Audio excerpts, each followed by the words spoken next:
ہم کریں گے ہر مظلوم کی حمایت۔ السلام علیکم، میں ہوں حورین فاطمہ اور آپ دیکھ رہے ہیں حمایتی نیوز HD چینل۔ نظر ڈالتے ہیں آج کی اہم خبروں پر۔ علامہ نور محمد نعیمی کی نماز جنازہ کے بعد سماجی رہنما زاہد رحیم و مفتی محمد جان نعیمی کی تعزیت بعد ازاں فاتحہ خوانی کی گئی۔ رپورٹ احمد دین حمایتی، روزنامہ حمایتی نیوز، کراچی۔ رپورٹ احمد دین حمایتی۔ نورانی محفل میں روحانیت و عقیدت کا حسین امتزاج دیکھنے میں آیا، جہاں علامہ نور محمد نعیمی شہید اپنے مال کے حقیقی سے جا ملے۔ نماز جنازہ کے بعد سماجی رہنما زاہد رحیم نے مفتی اعظم سندھ مفتی محمد جان نعیمی دامت برکاتہم سے ان کے بہنوئی کے انتقال پہ پرملال تعزیت کی۔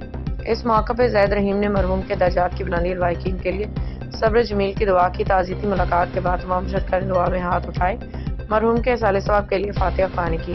بعدازاں شمس الفقہاء مفتی اعظم سندھ حضرت محمد عبداللہ نعیمی شہید و مفتی غلام محمد نعیمی شہید کے مزار پہ انوار پہ زاہد رحیم محمد طاہر شیخ اویس پاکی نے حاضری دی۔ فاتحہ خوانی کی محفل میں موجود علماء کرام و سماجی شخصیات نے کہا کہ علامہ نور محمد نعیمی کی دینی خدمات ہمیشہ یاد رکھی جائیں گی، ان کی قربانیاں ملت اسلامیہ کا سرمایہ ہیں۔